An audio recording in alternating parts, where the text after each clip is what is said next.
Right before we dive in, let's make this story bigger than just me and you. Tell me in the comments, what part of the world are you watching from, and what's the clock striking there? Morning, night, or somewhere in between? I want to see how far this story can reach. Now lean closer. Here's where it all begins.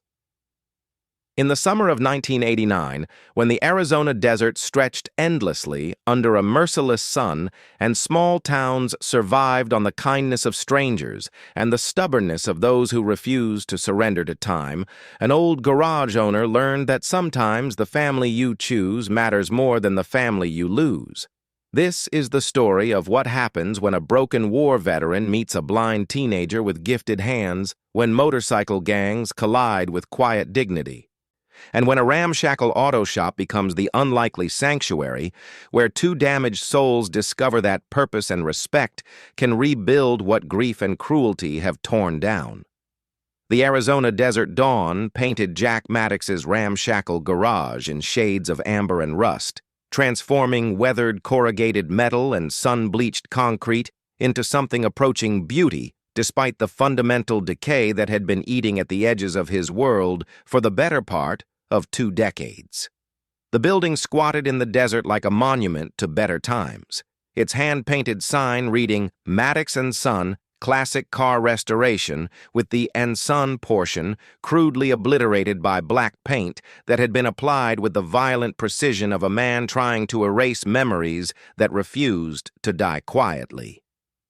Jack's arthritic hands gripped his morning coffee with the careful deliberation of someone whose body had begun betraying him in small, daily increments. Each joint a reminder that 67 years of working with tools and engines and the unforgiving machinery of American automotive dreams had extracted a price that compound interest had been accumulating for longer than he cared to calculate. His steel-gray eyes surveyed the garage's interior with the unconscious assessment of a man who had spent 40 years understanding the difference between mechanical problems that could be solved and human problems that simply had to be endured. The morning air carried the familiar scent of motor oil and metal shavings, of leather and gasoline, and the particular chemistry that happened when human ambition collided with Detroit engineering in pursuit of speed and power, and the kind of perfection that existed only in the space between conception and reality. 8 classic muscle cars sat shrouded under canvas tarps like sleeping giants, their forms suggesting the brutal elegance of American automotive excellence, from an era when horsepower was measured in honest numbers and style mattered as much as performance. Behind the workbench that had been his son Michael's favorite spot, a 19-year-old Chinese-American teenager named Tommy Chen moved with the fluid precision of someone who had learned to navigate the world through senses other than sight, his white cane tracing familiar patterns across concrete floors that had been memorized through months of careful exploration. His fingers found tools with the unerring accuracy of a concert pianist locating keys, each socket wrench and screwdriver positioned according to a system that existed entirely in the geography of touch and sound and spatial memory. The rumble of approaching motorcycles began as a distant vibration felt more than heard, a low harmonic that seemed to emerge from the desert itself, growing steadily stronger as 3 Harley-Davidson motorcycles materialized from the heat shimmer, like mechanical demons summoned from the wasteland to remind everyone that peace was always temporary, and sanctuary was usually an illusion, maintained only until superior force arrived to shatter whatever tranquility had been achieved. Jack's weathered reflection in the garage's grimy window showed a man who had aged beyond his years not through time, but through the accumulated weight of carrying grief that had no proper resting place, no ceremony that could transform loss into acceptance, no ritual that could bury sorrow deep enough to stop it from clawing its way back to the surface every morning, when consciousness returned and brought with it the fresh realization that Michael was still dead and would remain dead regardless of how many engines Jack rebuilt or how many hours he spent trying to resurrect beauty from rust and neglect. The Purple Heart, in its dusty display case, caught the morning light, like a fragment of broken promise, its bronze surface reflecting nothing except the hollow victory of surviving a war that had taken his son 18 years after the fighting ended. 18 years after Jack had believed the dangerous part was over, and they could settle into the comfortable rhythm of father and son, working together to build something lasting in a world that specialized in tearing down everything worth preserving. The folded flag beside it maintained its crisp triangular precision despite decades of desert heat and the subtle erosion that came from being looked at too often by eyes that held too much regret. The newspaper clipping had yellowed with age and handling.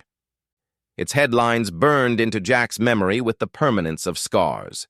Local racing champion's son dies in Quezon. Volunteer medic killed by sniper fire while treating wounded Marines.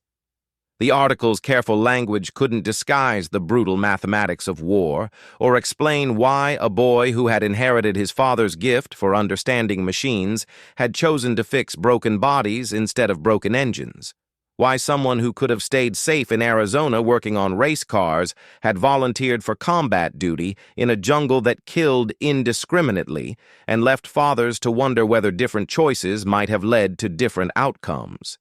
Tommy's presence in the garage had begun 3 months ago when Jack found the blind teenager sleeping in the backseat of a junked 1969 Camaro, exhausted and desperate, but carrying himself with the dignity of someone who refused to be broken, regardless of what institutional care and administrative indifference had already done to his young life. No dramatic confrontation had marked the beginning of their relationship, just Jack offering coffee and asking whether the kid knew anything about carburetors, discovering in Tommy's immediate and knowledgeable response that some forms of communication transcended the need for elaborate explanations or emotional revelations. The silence between them was not uncomfortable, but companionable, the shared quiet of two people who had learned that words were often inadequate to express what really mattered, that the most important understanding happened in the spaces between sentences,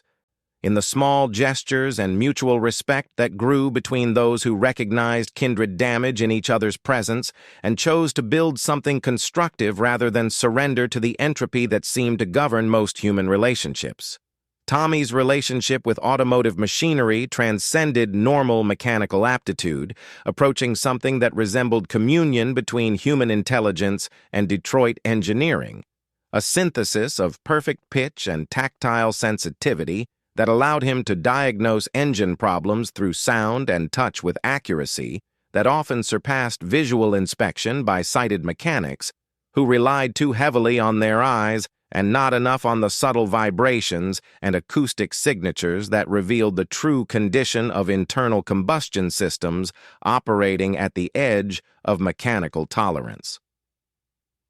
His fingers read carburetor adjustments like Braille, interpreting the relationship between fuel mixture and engine performance through microscopic changes in throttle response and idle characteristics that spoke to him in a language more precise than any service manual or diagnostic computer. Jack had watched with growing amazement as the blind teenager identified timing problems, valve adjustments, and compression issues through methods that seemed to belong more to intuition than conventional automotive knowledge, yet produced results that could be verified through traditional testing equipment with embarrassing accuracy. The morning ritual of coffee and engine diagnosis had evolved into something approaching ceremony, a shared exploration of mechanical perfection that honored the memory of Michael while acknowledging that some forms of healing happened through work rather than words, through the patient restoration of beauty from neglect rather than the futile attempt to resurrect what had been permanently lost to time and circumstance, and the random cruelty that governed human existence in ways that mechanical systems would never tolerate. Jack's arthritic hands had found new purpose in guiding Tommy's gifted touch, creating a partnership that combined experience with natural talent in ways that produced results neither could have achieved alone. The blind teenager's questions about engine theory and automotive history had awakened Jack's dormant enthusiasm for teaching.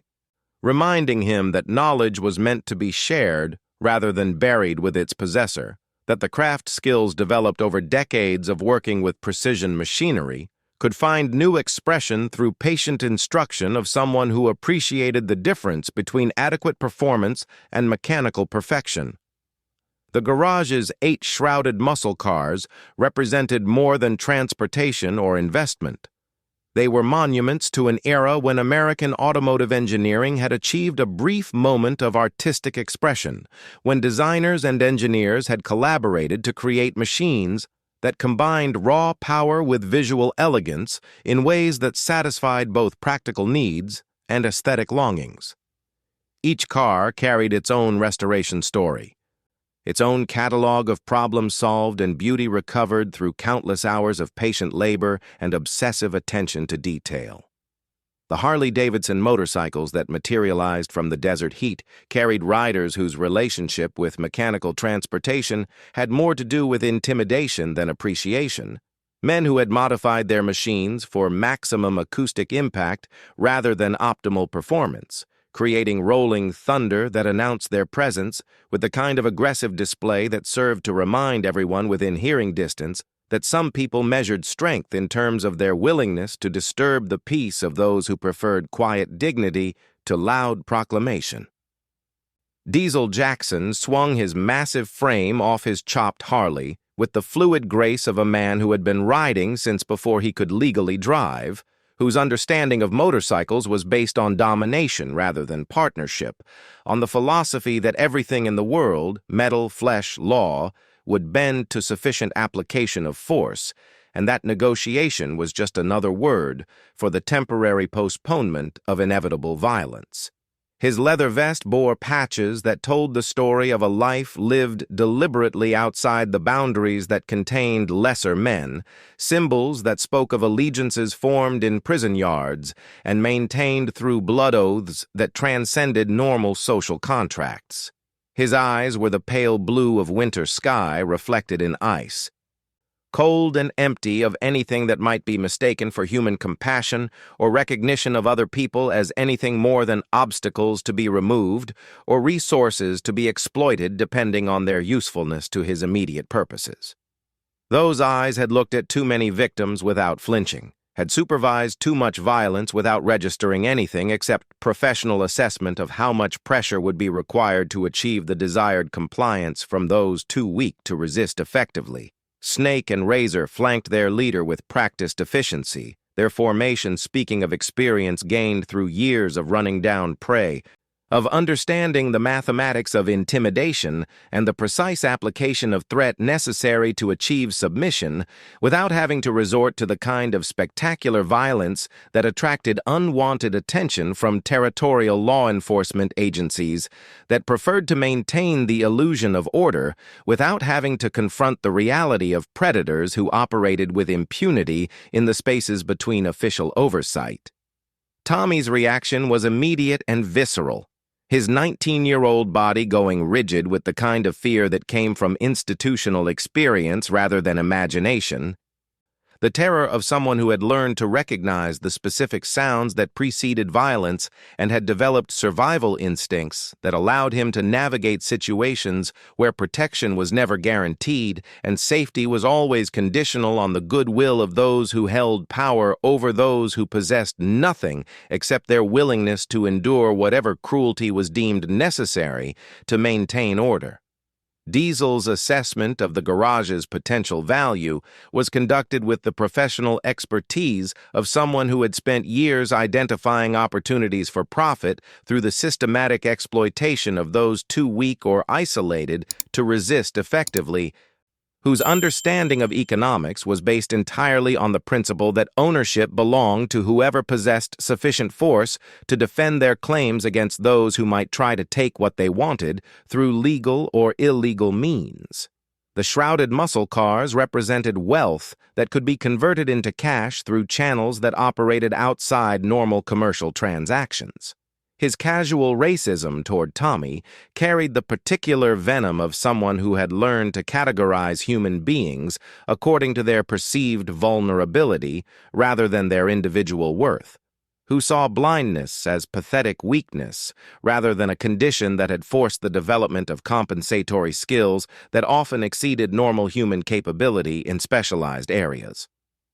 The teenager's obvious competence with automotive machinery threatened Diesel's worldview by suggesting that strength came in forms he hadn't anticipated or prepared for, that mastery could be achieved through methods other than brute force and intimidation. Jack's steel-gray eyes tracked the biker's movements with the assessment of a man who had spent enough time around dangerous situations to recognize when predators were evaluating prey, when the normal protocols of civilized interaction had been suspended in favor of negotiations that would be settled according to rules that had nothing to do with law or justice and everything to do with who was willing to go furthest to protect what they claimed as their own. The garage represented more than his livelihood. It was the last physical connection to his son's memory and the only sanctuary he could offer Tommy in a world that had already demonstrated its willingness to discard those who couldn't defend themselves. The morning heat was building toward the merciless intensity that defined summer in the Arizona desert, promising temperatures that would test both man and machine against standards that had nothing to do with fairness or the comfortable margins of error that characterized normal automotive operation. The concrete floor radiated stored warmth from the previous day's sun, creating thermal currents that distorted vision and made precise mechanical work increasingly difficult as the day progressed toward its blazing zenith. Tommy's white cane traced nervous patterns across the floor as he attempted to maintain the spatial orientation that allowed him to function independently in an environment suddenly made dangerous by the presence of men who saw his blindness as opportunity rather than merely another way of experiencing the world, whose philosophy of human interaction was based on the exploitation of perceived weakness rather than the recognition of different forms of strength. Jack's silent vow to protect Tommy carried the accumulated weight of 18 years spent wondering whether different choices might have saved his son, whether a father who had been less generous with dangerous knowledge might have kept his boy alive long enough to learn wisdom along with courage, whether the skills that brought trophies and recognition might have been better left unshared rather than passed down to someone who inherited both capability and the deadly confidence that came from never having experienced real consequences for pushing too hard against the limitations that governed mortal existence. The photograph of Michael in his marine dress blues had been turned face down for years, its silver frame tarnished with desert dust and the accumulated grime that came from being ignored rather than honored, from representing pain rather than celebration, from serving as a reminder of failure rather than a monument to sacrifice freely chosen by someone who had inherited his father's understanding of duty, but had chosen to apply it in service of ideals that transcended personal safety or family preservation. Tommy's presence in the garage had begun to transform Jack's relationship with memory, creating space for remembrance that carried warmth rather than only sorrow, allowing the old man to speak about automotive theory and restoration technique without feeling like he was betraying his son's memory by finding joy in activities they had once shared. The blind teenager's questions about engine modifications and racing history had awakened dormant enthusiasm for subjects that Jack had thought buried permanently beneath grief, too heavy to be lifted by ordinary human effort. The morning ritual of diagnosis and repair had evolved into something approaching the relationship Jack had once enjoyed with Michael, though without the biological connection that had made every teaching moment feel like preparation for a future that would justify all the patience and love invested in helping a young person develop skills that could provide both livelihood and satisfaction in a world that offered few guarantees of either security or meaning to those who couldn't create their own purpose through useful work. Diesel's presence represented a threat not just to physical safety but to the fragile peace that Jack had managed to construct around the simple act of helping Tommy develop his remarkable abilities. of creating a space where blindness was treated as merely another variable to be accommodated rather than a limitation that defined the boundaries of what might be possible for someone willing to work harder and listen more carefully than those who relied primarily on sight to understand the mechanical world. The morning confrontation began with Diesel's motorcycle requiring attention that could have been provided by any competent mechanic, but the biker's true purpose was establishing dominance through the casual display of power, demonstrating that he could enter any business and demand service according to terms he alone would dictate, that the normal protocols of commercial interaction were suspended when dealing with men who measured strength in terms of their willingness to hurt others rather than their ability to create value through honest work. His comments about Tommy's blindness carried the particular cruelty of someone who had never learned to distinguish between different forms of human worth, who saw physical limitation as invitation for exploitation rather than merely another condition that required accommodation, whose understanding of social interaction was based entirely on the identification and systematic abuse of those too weak to resist effectively or too isolated to receive protection from others who might possess superior force. Jack's response was measured and controlled, despite the rage building behind his steel-gray eyes, the careful restraint of someone who had learned that violence usually created more problems than it solved, but who retained enough capacity for anger to understand that some situations could not be resolved through reasonable discussion or appeal to common decency, that predators respected only strength and would interpret mercy as weakness to be exploited rather than virtue to be honored. The garage's acoustic properties amplified every sound, creating an environment where Tommy's superior hearing became both advantage and vulnerability, where his ability to diagnose engine problems through subtle audio cues was accompanied by hypersensitivity to the threatening tones and aggressive posturing that preceded violence in situations where civilized behavior had been abandoned in favor of negotiations that would be settled according to primitive rules that governed encounters between predators and prey. Snake and Razor positioned themselves with practiced efficiency, blocking potential escape routes while maintaining the appearance of casual conversation. Their formation, speaking of experience gained through years of cornering victims who had made the mistake of believing that law enforcement would arrive in time to prevent whatever education was deemed necessary to achieve compliance with demands that had nothing to do with justice and everything to do with the systematic extraction of value from those too weak to defend what they had worked to accumulate. Diesel's challenge was elegant in its cruelty, offering Jack a choice between certain humiliation and possible catastrophe, between surrendering Tommy to men who would exploit his abilities while treating his blindness as amusement,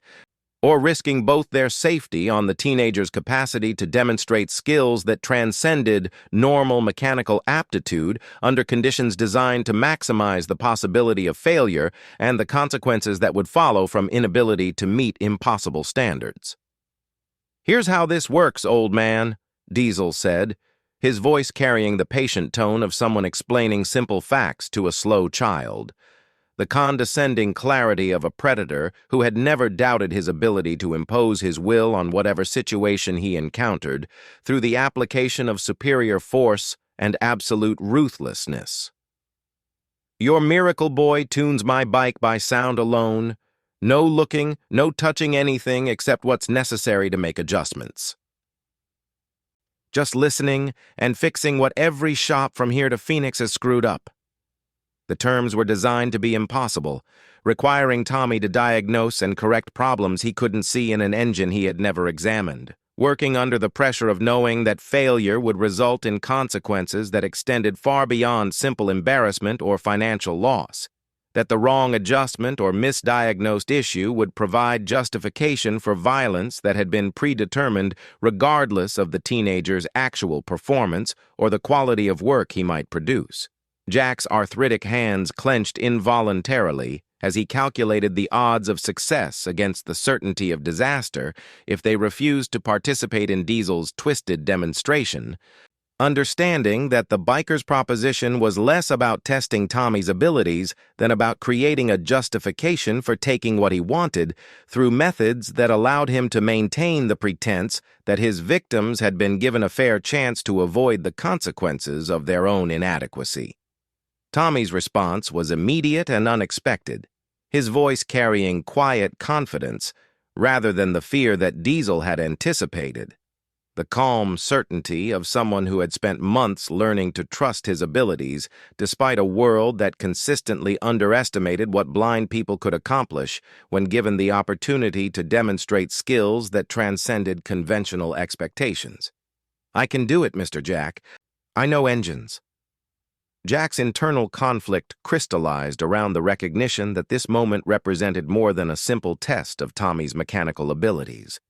It was about whether he would stand up for someone who trusted him or surrender like he had when his son needed him most, when Michael had been considering enlistment and his father had failed to provide the guidance that might have kept his boy safe from a war that consumed idealistic young men who inherited their father's sense of duty but lacked the wisdom that came from understanding that courage could be channeled in directions that didn't require the ultimate sacrifice. The memory of their last conversation haunted Jack with the precision of a recurring nightmare. Michael's earnest explanation that he wanted to serve as a medic because his mechanical aptitude translated into an understanding of how bodies worked, how trauma could be repaired through patient application of the right techniques, how the same skills that rebuilt engines could be used to save lives rather than simply restore antique automobiles for collectors who already possessed more wealth than they could use constructively. Jack's failure to argue more forcefully against his son's decision, his prideful respect for Michael's autonomy rather than paternal insistence that some risks were too great to be worth taking, had resulted in a telegram that arrived on a Tuesday morning 18 years ago and transformed his world from a place where problems could be solved through patience and skill into a wasteland where grief was the only reliable constant, and hope was a luxury he could no longer afford to indulge. Tommy's quiet confidence in his ability to meet Diesel's challenge represented an opportunity for Jack to choose protection over paralysis, to demonstrate that some lessons could be learned even after decades of carrying regret, that fathers could grow wise enough to recognize when standing up was more important than avoiding confrontation, when courage meant accepting risk rather than attempting to eliminate all possibility of loss through the kind of excessive caution that guaranteed failure. The garage's familiar surroundings had been transformed into an arena where two different philosophies of human worth would be tested against each other, where Diesel's belief in strength through exploitation would face Jack's growing understanding that real power came from the willingness to protect those who couldn't defend themselves, regardless of the personal cost or the odds against success. Tommy approached Diesel's modified Harley-Davidson with the reverence of a master craftsman entering a cathedral, his fingers extended slightly ahead of his body as he used spatial awareness and acoustic feedback to navigate around the motorcycle without disturbing its position or accidentally contacting components that might be sensitive to pressure or movement. Understanding that his first touch would need to convey confidence rather than hesitation if he hoped to establish credibility with men who interpreted uncertainty as weakness worthy of exploitation. The Harley's engine bay represented a landscape that could only be explored through touch, a three-dimensional puzzle of metal and rubber and electrical connections that had been modified by mechanics whose understanding of performance was based more on volume than precision, whose adjustments had been made with the heavy-handed approach that characterized work done by those who possessed tools but lacked the patience necessary to achieve true mechanical harmony between interdependent systems. Jack watched from beside the workbench as Tommy's fingertips began their delicate exploration of carburetor linkages and ignition timing, reading the engine's condition through subtle variations in surface texture and component alignment that spoke to him in a language more precise than any diagnostic computer or service manual. interpreting mechanical relationships through methods that seemed to belong more to intuition than conventional automotive knowledge, yet produced results that could be verified through traditional testing equipment.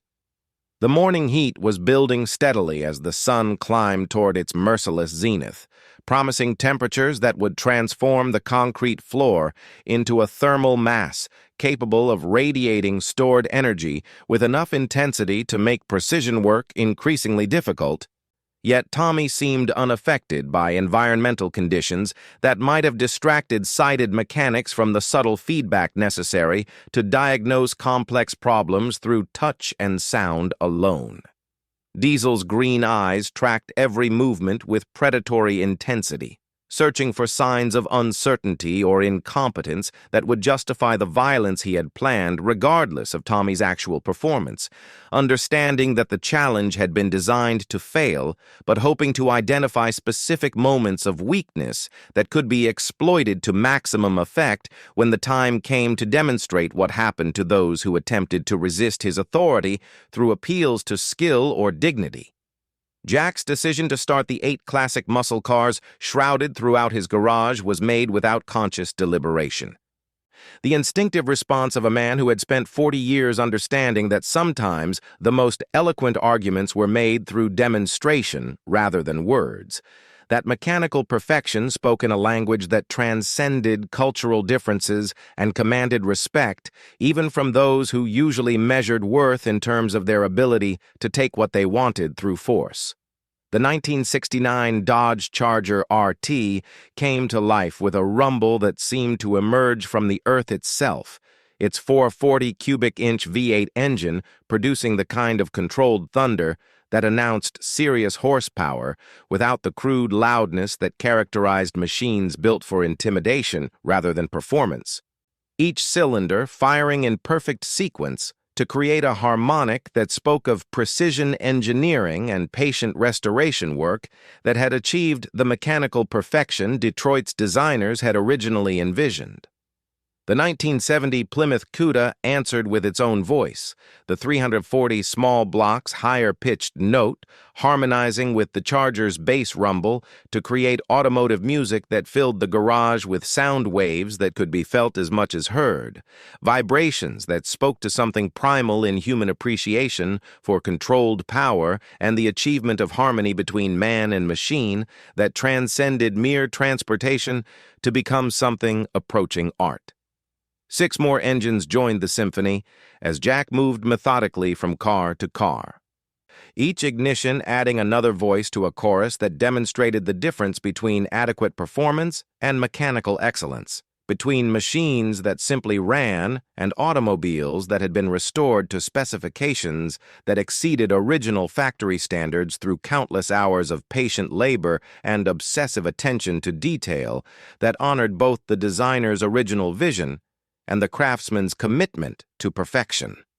Tommy's hands never paused in their delicate adjustment of Diesel's carburetor as the garage filled with automotive music that provided both inspiration and distraction, his superior hearing allowing him to isolate the Harley's specific acoustic signature from the surrounding symphony while using the comparison to understand exactly what was wrong with the motorcycle's fuel mixture and ignition timing. What heavy-handed adjustments had been made by mechanics who possessed tools but lacked the patience necessary to achieve true harmony between interdependent systems.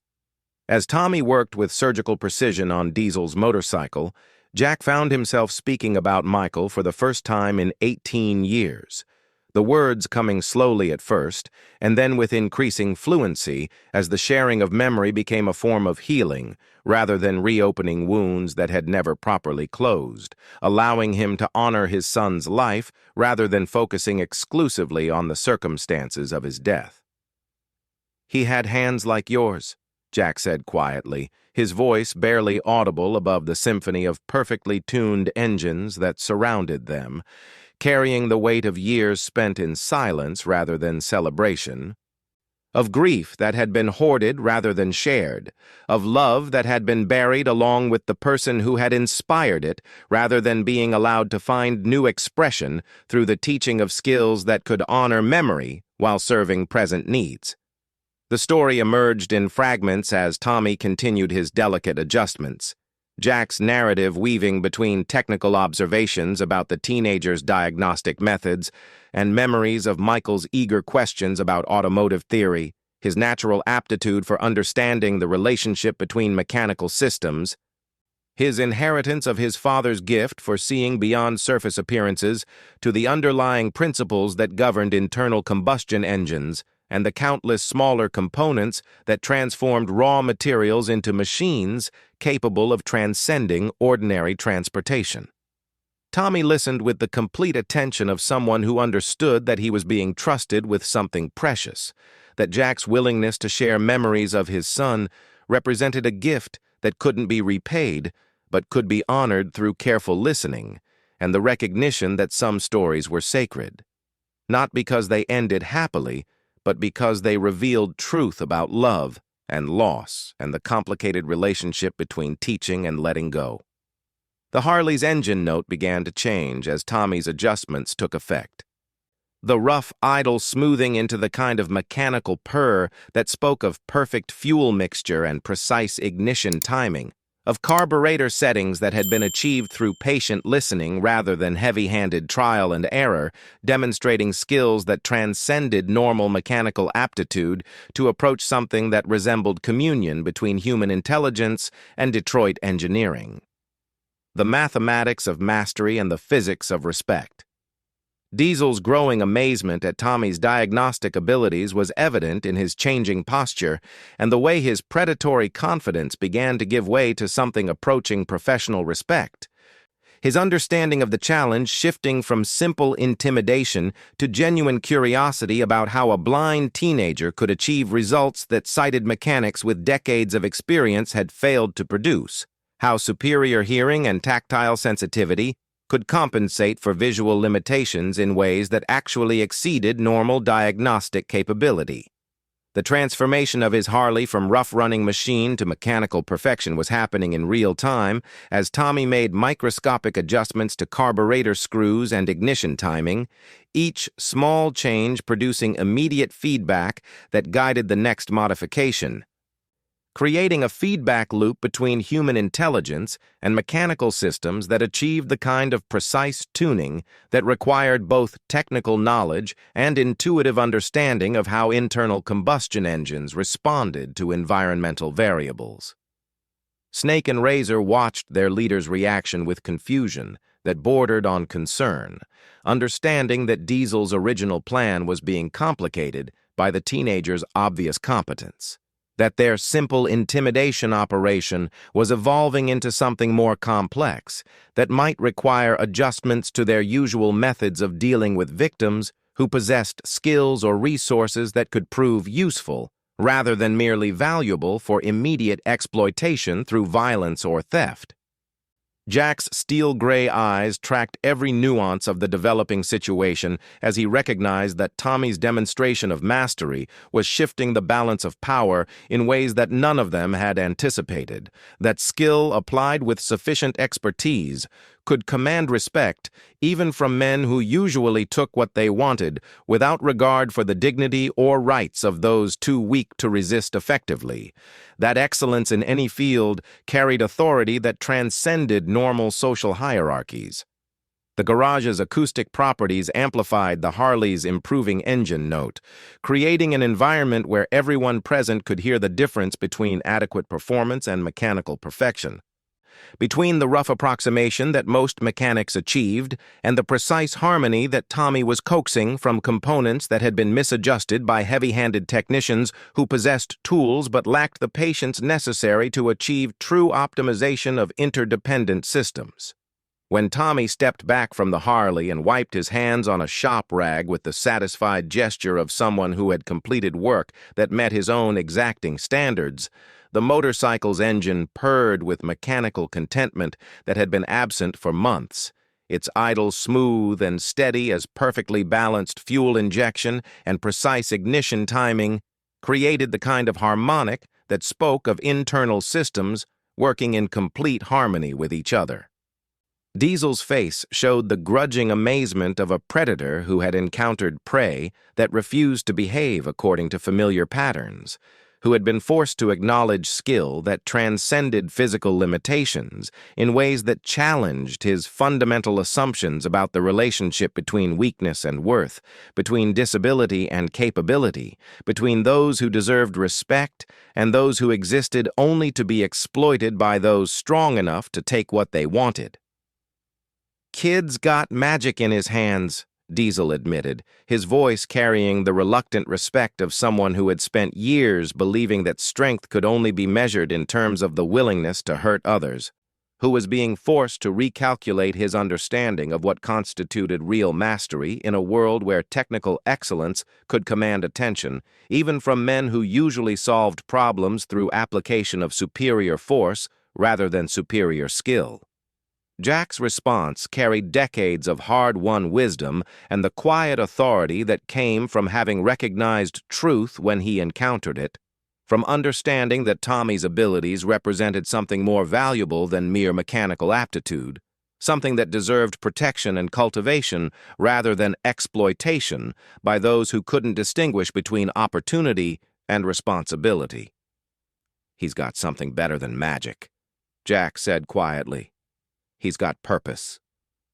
The moment stretched between them like a bridge across an impossible chasm. Two different philosophies of what made life worth living facing each other across the narrow space that separated accommodation from violence, recognition from exploitation, the decision to honor excellence from the choice to destroy what couldn't be possessed or controlled through conventional means. Diesel's recognition of genuine mastery when he encountered it spoke to some part of his nature that hadn't been completely corrupted by years of taking what he wanted through force. Some residual understanding of the difference between mere technical competence and the kind of excellence that deserved respect regardless of the physical limitations or social circumstances of the person who had achieved it through patient dedication to perfecting skills that served purposes larger than personal enrichment. His decision to honor the terms of his challenge rather than simply taking what he wanted through violence represented a fundamental shift in his assessment of the situation. An acknowledgement that Tommy's demonstration of ability had earned something that couldn't be purchased or stolen, that some forms of respect had to be given freely, or they became meaningless gestures that satisfied no one and solved nothing. "Anyone messes with the old man or his boy answers to me," Diesel announced to his crew, his voice carrying the authority of someone whose word carried weight in circles where reputation was the only currency that mattered, and backing down from stated positions could result in challenges to leadership that were settled through methods that left permanent marks on both winner and loser. Snake and Razor accepted their leader's decision, with the disciplined silence of men who understood that questioning authority in public would be interpreted as invitation for the kind of educational experience that demonstrated why hierarchy existed and what happened to those who forgot their place in organizations that operated according to rules that had nothing to do with democracy or consensus building. Jack felt something shift in his chest as he realized that Tommy was not only safe, but had earned protection from men whose word meant something in the dangerous spaces between official law enforcement coverage, that the teenager's gift for understanding engines had purchased them sanctuary in a world where safety was usually temporary and security was always conditional on the goodwill of those who possessed superior force. Tommy's posture had changed as he listened to Diesel's declaration of protection, his shoulders straightening with the confidence that came from having his abilities recognized and valued rather than dismissed or exploited. From understanding that he had proven himself worthy of respect through demonstration of skills that transcended the limitations that others had imposed on his possibilities, that blindness was merely another variable to be accommodated rather than a defining characteristic that determined the boundaries of what he might achieve. The transformation was subtle but unmistakable, visible in the way he moved with greater assurance around the garage's familiar geography, in the way his hands found tools with even more precision than before, in the quality of attention he brought to routine tasks that had suddenly become infused with new meaning, because they were being performed in a space where his contribution was valued rather than merely tolerated. Jack watched this metamorphosis with emotions that he couldn't easily identify, recognizing in Tommy's growing confidence an echo of Michael's enthusiasm for learning, a reminder that teaching could be a form of love rather than merely the transmission of technical information. That knowledge shared with someone who appreciated its value could honor the memory of those who had been lost while serving the needs of those who remained. The garage itself seemed different in the aftermath of the morning's confrontation, transformed from a simple automotive repair facility into something approaching a sanctuary where broken things could be fixed and damaged, people could find purpose, where the patient restoration of mechanical beauty could serve as metaphor for the possibility of human healing and the reconstruction of meaning from the fragments of shattered dreams. Evening light streaming through the open garage doors painted everything in shades of gold and amber, creating an atmosphere that spoke of completion rather than mere ending, of satisfaction earned through work that honored both the craftsman's skill and the inherent dignity of the materials being shaped into something more beautiful and functional than their original condition had permitted. That evening, Jack carefully dusted off Michael's Purple Heart for the first time in 18 years, removing it from its display case with the reverence of someone handling a sacred relic, understanding that the metal represented not just his son's sacrifice, but also the possibility of transformation, the recognition that grief could be channeled into purpose rather than simply endured as an eternal burden that made every day a struggle against despair. Placing the bronze heart on the workbench where Tommy could touch it represented more than sharing a family treasure. It was an act of inclusion that transformed the teenager from temporary resident to permanent member of a family that had been reduced to one, but could grow again through choice rather than biology, through mutual respect and shared commitment to values that transcended blood relationships or legal documents. "He would have liked you," Jack said simply, his voice carrying warmth that had been absent for 2 decades, the recognition that love didn't die with its original object, but could find new expression through different relationships. That honoring memory could involve celebration rather than endless mourning. That the best way to serve the dead was to live fully enough to justify the sacrifices they had made. Tommy's fingers traced the metal's surface with the delicate touch he brought to carburetor adjustments and engine diagnostics, reading through tactile sensation the weight and texture of bronze that had been shaped to represent courage in service of ideals larger than personal safety, understanding without words that he was being trusted with something precious that connected him to family history and the values that had shaped Jack's understanding of what made life worth living. The garage's evening sounds were different now. The tick of cooling metal, the rustle of canvas tarps over sleeping muscle cars, the distant whisper of desert wind carrying sage and sand and the promise of clear skies that would reveal stars undimmed by urban light pollution, creating an environment where important conversations could happen naturally rather than being forced by artificial circumstances or emotional manipulation. 1 year later, the hand-painted sign outside the garage had been professionally repainted to read Maddox and Chen Classic Restoration. The fresh letters bright against weathered wood that had been sanded and sealed to withstand another decade of desert sun and seasonal temperature variations that could split untreated lumber or fade paint that hadn't been properly prepared and applied according to specifications that honored both function and appearance. Tommy had grown into his role as junior partner with the natural confidence of someone whose abilities were recognized and valued, whose contributions to the business went beyond simple manual labor to include diagnostic skills that had earned recognition among collectors who brought their most challenging restoration projects to a garage that had developed a reputation for achieving results that exceeded normal expectations through patient application of superior knowledge and technical expertise. The relationship between teacher and student had evolved into something more complex and mutually beneficial,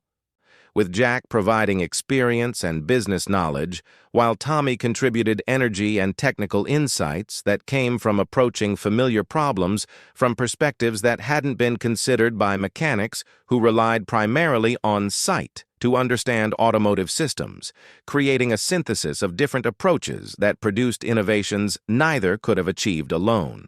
Their daily routine had settled into comfortable rhythms that honored both efficiency and craftsmanship, with morning diagnosis sessions that allowed Tommy to identify problems through acoustic analysis while Jack provided visual confirmation and historical context, afternoon repair work that combined Jack's experience with Tommy's superior tactile sensitivity, and evening discussions that ranged from technical theory to business planning as they developed long-term strategies for expanding their services while maintaining the quality standards that had attracted their growing clientele. The garage's financial situation had stabilized and begun to improve as word spread through collector communities about the blind mechanic whose diagnostic abilities exceeded those of sighted technicians, whose understanding of engine sounds and mechanical relationships had achieved legendary status among enthusiasts who appreciated the difference between adequate repair work and the kind of restoration excellence that honored both original design intent and the patient craftsmanship necessary to achieve mechanical perfection. The golden hour light streaming through the garage's open doors created an atmosphere of cathedral-like reverence as Jack and Tommy worked together on their latest project, a 1970 Boss 429 Mustang that represented the pinnacle of American muscle car engineering, a machine that had been designed specifically for racing applications but had achieved iconic status among collectors who appreciated the marriage of brutal power and sophisticated engineering that characterized Detroit's brief flowering of automotive artistry. Tommy's hands guided Jack's arthritic fingers to demonstrate a subtle adjustment technique that he had developed through months of patient experimentation, showing his mentor how tactile sensitivity could reveal information about engine condition that visual inspection might miss, how the feel of components under load could indicate wear patterns or adjustment needs that wouldn't become apparent through conventional diagnostic methods until problems had progressed to the point where expensive repairs became necessary. The reversal of their traditional teacher-student roles represented more than simple accommodation to Jack's increasing physical limitations. It demonstrated the natural evolution of their partnership into something that honored both experience and innovation, tradition and adaptation, the wisdom that came from decades of practice, and the fresh insights that could emerge from approaching familiar challenges with new methods and different perspectives.